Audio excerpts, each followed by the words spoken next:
बिलासपुर गांव में राजीव नाम का लकड़हारा अपनी पत्नी मधु और दो बेटियों मोनी और सोनी के साथ रहता था। राजीव के माता पिता का देहांत उसके बचपन में ही हो गया था।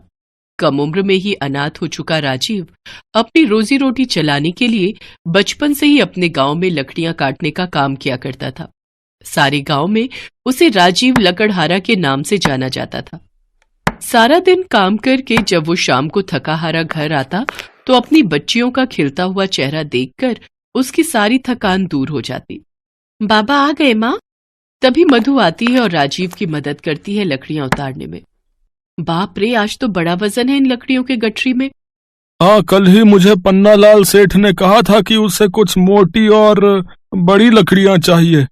शायद शहर भिजवानी है किसी फर्नीचर की दुकान में, और वो बोल रहा था कि इसके वो मुझे पूरे 2000 रुपए देगा। 2000? अरे वाह। तभी उसकी बड़ी बेटी उसके लिए पानी लेकर आती है। बाबा ये लो पानी, आप थक गए होंगे ना। मेरी लाडो अपने बाबा का कितना ध्यान रखती है। अच्छा मधु, अब तू जल्दी जाकर मेरे लिए कड़क चाय बना कर ले आ।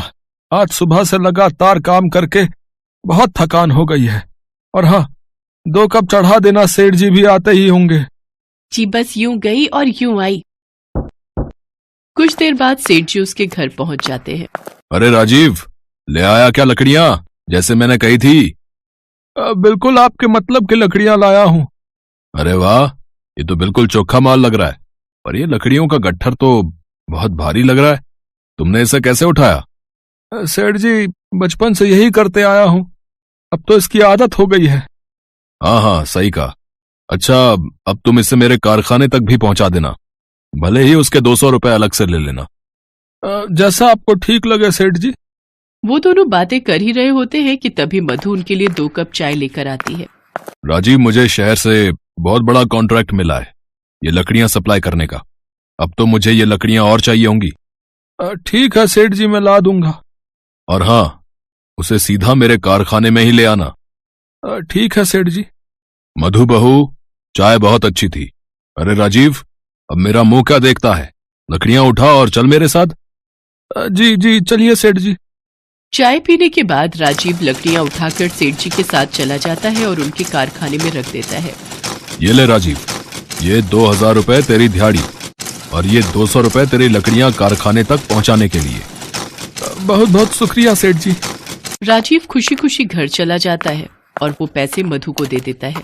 मधु, कल ही जाकर बच्चों के स्कूल की फीस भराना। बच्चों की फीस तो 1000 रुपए है जी, बाकी कुछ पैसे बचेंगे, उसमें से राशन ले आऊं? हाँ हाँ, ले आना। अगले ही दिन मधु स्कूल जाकर फीस भर आती है और बचे हुए कुछ पैसों से राशन ले आती है और कुछ पैसे जमा कर लेती है।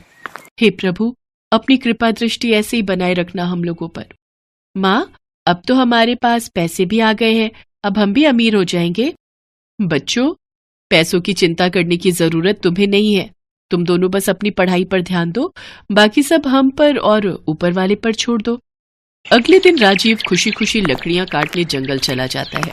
आज इस बड़े से पेड़ के 3 बड़े बड़े टुकड़े काटता हूँ, इसके कम से कम 6000 तो मिल ही जाएंगे। राजीव सुबह से लेकर शाम होने तक उस पेड़ को काटता रहता है और फिर उसका गट्ठर बनाकर सेठ जी के कारखाने तक पहुंचा आता है। सेठ जी उसको 6000 रुपए और साथ में 500 रुपए इतनी सारी लकड़ियां कारखाने तक पहुंचाने के लिए देते हैं। इतने सारे पैसे पाकर राजीव और मधु बहुत ही खुश थे। कई दिनों तक ये सिलसिला चलता रहा। राजीव मोटी मोटी लकड़ियां काटकर सेठ जी को देता और सेठ जी भी उसे अच्छा खासा मेहनताना देते। फिर एक सुबह जब राजीव नींद से जागता है तो उसका शरीर सुन पड़ा हुआ होता है और वो बिल्कुल भी हिलडुल नहीं पा रहा था।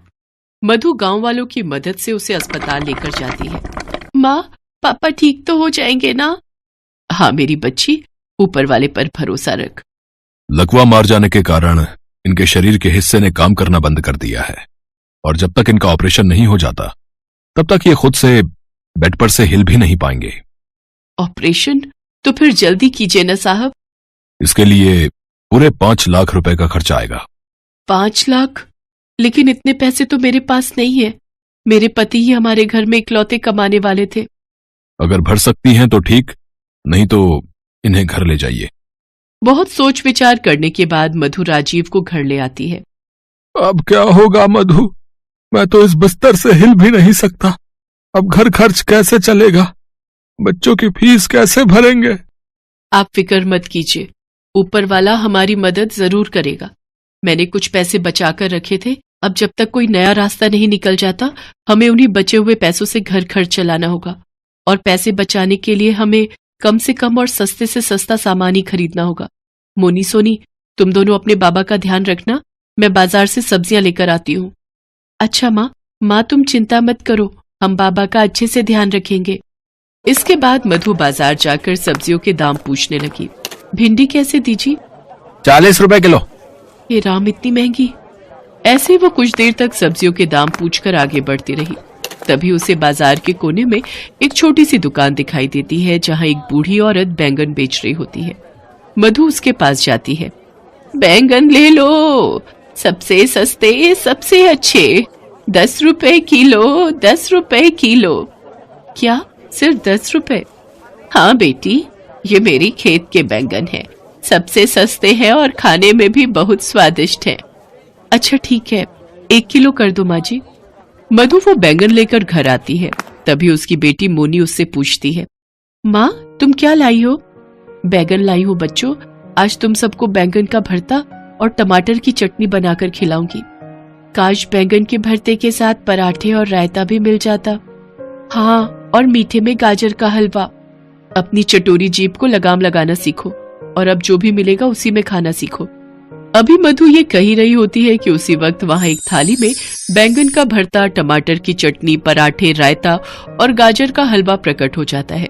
ये देख सभी हैरान होते हैं। अरे अचानक ये थाली कहां से आई? मेरी तो कुछ समझ में नहीं आ रहा। तुम 1 मिनट चुप रहो माँ। हे भगवान, काश मेरे पास एक सुंदर सी फ्रॉक आ जाए। उसके ये कहते ही वहां एक सुंदर सी फ्रॉक प्रकट हो जाती है। माँ, ये तो आप कोई जादुई बैंगन लाई हो। जब से ये हमारे घर में आए हैं तब से हमारी सारी मनोकामनाएं पूरी हो रही हैं। ना, मुझे भरोसा नहीं होता, ये कोई जादुई बैंगन नहीं है। मुझे तो तभी यकीन होगा जब मेरे पति पहले की तरह ठीक हो जाएंगे। मधु के इतना कहते ही राजीव बिस्तर से उठ खड़ा होता है। मधु, ये तो सचमुच चमत्कार हो गया, मैं तो सचमुच ठीक हो गया। मधु ये देखकर हैरान रह गई और वो अपने आंसू नहीं रोक पाई। आपका बहुत बहुत शुक्रिया जादुई बैंगन। हे भगवान, मुझे तो यकीन ही नहीं हो रहा कि मैं अपने पैरों पर खड़ा हूँ। आपका बहुत बहुत धन्यवाद प्रभु, आपका बहुत बहुत शुक्रिया जादुई बैंगन। दोनों बच्चियों ने अपने बाबा को गले लगाया। राजीव और मधु की जिंदगी की सभी परेशानियों का अंत हो चुका था। इसके बाद तो वो सभी उस जादुई बैंगन से एक एक करके अपनी इच्छा अनुसार चीजें मांगने लगते हैं। हे जादुई बैंगन, मुझे इतने पैसे दे दो जिससे मैं अपने घर खर्च अच्छे से चला सकूं और साथ ही अपने गरीब साथियों की मदद कर सकूं। उसके इतना कहते ही उसके सामने ढेर से पैसे और सोने के गहने आ गए। हे जादुई बैंगन, मुझे सभी सुख सुविधाओं के साथ एक बड़ा सा घर चाहिए और उसके सामने एक गाड़ी भी चाहिए। देखते ही देखते उनका घर बहुत बड़ा और सुंदर बन जाता है, जिसमें जरूरत की हर चीज होती है और घर के बाहर गाड़ी भी आ जाती है। माँ, बाहर से गाड़ी के हॉर्न की आवाज आ रही है। जब वो सभी बाहर जाकर देखते हैं तो उनके घर के आगे एक गाड़ी खड़ी होती है। वो सब बहुत ही खुश होते हैं। इसके बाद वो अंदर जाते हैं तो मोनी उनसे कहती है, अब मेरी बारी। हे जादुई बैंगन, मुझे सुंदर सी गुड़िया और ढेर सारी चॉकलेट्स चाहिए। इसके बाद वो सब चीजें उनके सामने प्रकट हो जाती हैं। माँ, अब हम और क्या मांगे? बस बेटा, हमारे जरूरत की सारी चीजें हमें मिल चुकी हैं। ज्यादा लालच अच्छी बात नहीं होती। हाँ, अब इस बैंगन को अलमारी में रख देती हूँ। अब हम इसे सिर्फ गरीबों की मदद करने के लिए ही इस्तेमाल करेंगे। उस दिन के बाद से राजीव और मधु ने गरीबों की मदद करने के इरादे से ही उस बैंगन का इस्तेमाल किया। ये जादुई बैंगन राजीव और मधु के पास इसीलिए आया क्योंकि उनका मन एकदम साफ था और वो बिना किसी स्वार्थ के सबकी मदद करने के लिए तैयार रहते थे।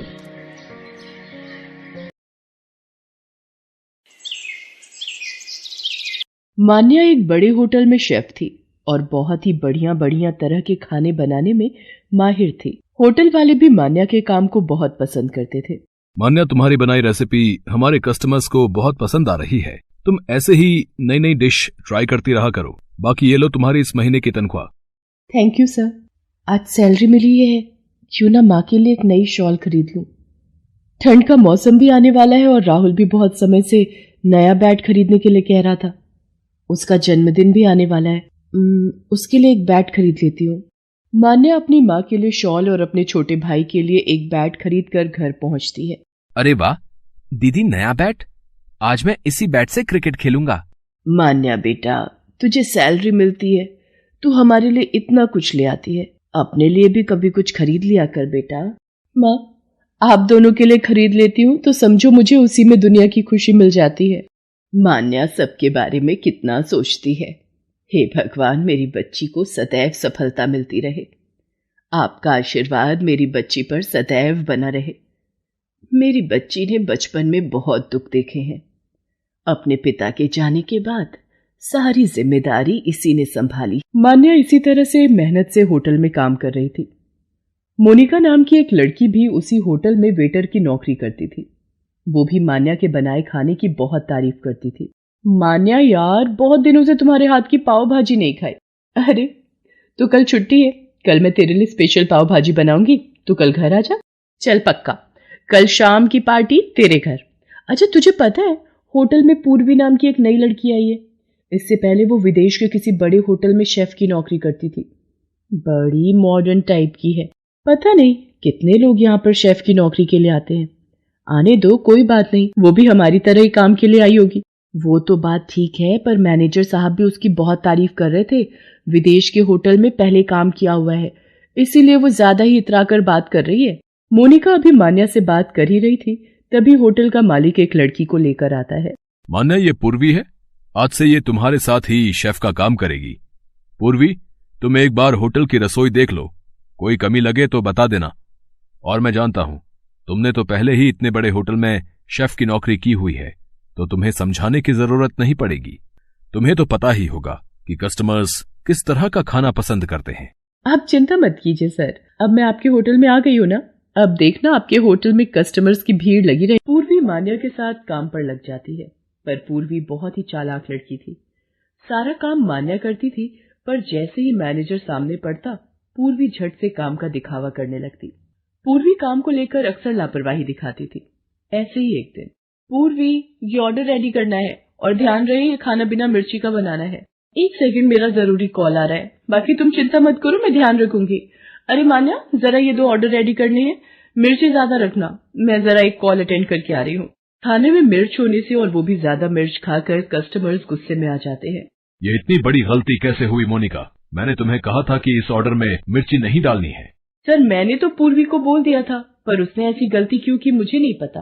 सर, आपको पता है, मेरे एक विदेशी फ्रेंड हमारे होटल में मेहमान बनकर आ रहे हैं, इसलिए मैं उनसे फोन पर बात कर रही थी। मैंने मान्या को बोल दिया था इस खाने में मिर्च नहीं डालनी है, फिर उसने मेरी बात को अनसुना कैसे कर दिया मुझे नहीं पता। मान्या, मैं तुम्हें अभी इसी वक्त नौकरी से निकाल रहा हूँ, कल से आने की कोई जरूरत नहीं है। सर, जहाँ झूठ पर विश्वास किया जाता हो वहाँ मैं खुद नौकरी नहीं करना चाहती, थैंक यू। मान्या उदास मन से घर आ जाती है और सारी बात अपनी माँ को बताती है। तूने बिल्कुल ठीक किया बेटा, जहाँ इज्जत ना हो ऐसी जगह पर नौकरी करने की कोई जरूरत नहीं है। नमस्ते आंटी जी, मान्या कैसी? अरे मोनिका, तू आज जॉब पर नहीं गई? तुझे पता है, मेरा भी उस होटल में तेरे बिना दिल नहीं लग रहा था, इसलिए मैंने वो जॉब छोड़ दी। मोनिका, तूने मेरी खातिर जॉब छोड़ दी? पर मोनिका, अरे कोई बात नहीं, वैसे भी वो जॉब करते करते मैं तंग आ गई थी, अब कुछ दिन का ब्रेक लेकर फिर कोई काम ढूंढूंगी। चल, आज फिर मैं तुझे अपने हाथ की पाव भाजी खिलाती हूँ, उस दिन भी तू आ नहीं पाई थी। मैंने एक नया काला मसाला बनाया है, आज पाव भाजी में वही डालूंगी। इसका मतलब आज तो मुझे काली पाव भाजी खिलाने वाली है? हाँ, यही समझ ले, काले मसाले की बनी काली पाव भाजी। मान्या, काली पाव भाजी तो बहुत ही स्वादिष्ट बनी है। मान्या, तू सचमुच बेस्ट शेफ है। इस पाव भाजी को खाकर मेरे दिमाग में एक आइडिया आया है, क्यों ना तू काली पाव भाजी का ठेला शुरू कर दे? क्यों ना दोनों मिलकर शुरू करते हैं? आधे पैसे मैं लगाऊंगी, बाकी के आधे पैसे तू लगा ले, दोनों पार्टनरशिप में काम करेंगे। क्यों आंटी जी, सही कह रही हो ना? आइडिया तो अच्छा है। मान्या, तुम बताओ बेटा। माँ, अगर आप दोनों को ये सही लग रहा है तो ठीक है। मोनिका, हम दोनों मिलकर काली पाव भाजी का ठेला शुरू करते हैं। मान्या और मोनिका दोनों मिलकर काली पाव भाजी का ठेला लगा लेते हैं। मान्या के हाथों की बनी काली पाव भाजी लोगों को बहुत पसंद आ रही थी। धीरे धीरे उनके ठेले पर भीड़ बढ़ती जाती है और मान्या और मोनिका की काली पाव भाजी सोशल मीडिया पर फेमस हो जाती है। मान्या, तेरे हाथों में जादू है। आज देख हमारे ठेले पर कितनी दूर दूर से लोग काली पाव भाजी खाने के लिए आने लगे हैं। ये देख हमारे ठेले की काली पाव भाजी के सोशल मीडिया पर कितने वीडियोस बने हैं। मोनिका, ये सब तेरे कारण ही संभव हो पाया है। तू अगर मुझे हिम्मत ना देती तो मैं तो बिल्कुल निराश हो गई थी। मान्या, ये तेरा हुनर है जो तुझे यहाँ तक लाया है। अच्छा सुन, मैंने वो तुझे बताया था ना, होटल खोलने के लिए एक अच्छी जगह मिल गई है। आज ही देखने चलते हैं। मान्या के खाना बनाने का हुनर और मोनिका की दोस्ती दोनों जब आपस में मिल गए तो उन दोनों ने अपने काम में सफलता हासिल की और कुछ समय बाद उन्होंने अच्छे पैसे कमाकर एक बड़ा होटल खोल लिया, जिसमें सबसे स्पेशल डिश थी काली pav bhaji. Best buddies. Hello friends, thanks for watching this video. अगर आपको ये वीडियो पसंद आया है तो प्लीज लाइक, सब्सक्राइब, कमेंट्स करें इस वीडियो पर और हाँ, शेयर करना भी ना भूलें। और भी मजेदार वीडियो देखने के लिए नीचे दिए गए बेल आइकॉन को दबाएं। देखते रहिए बेस्ट बडीज।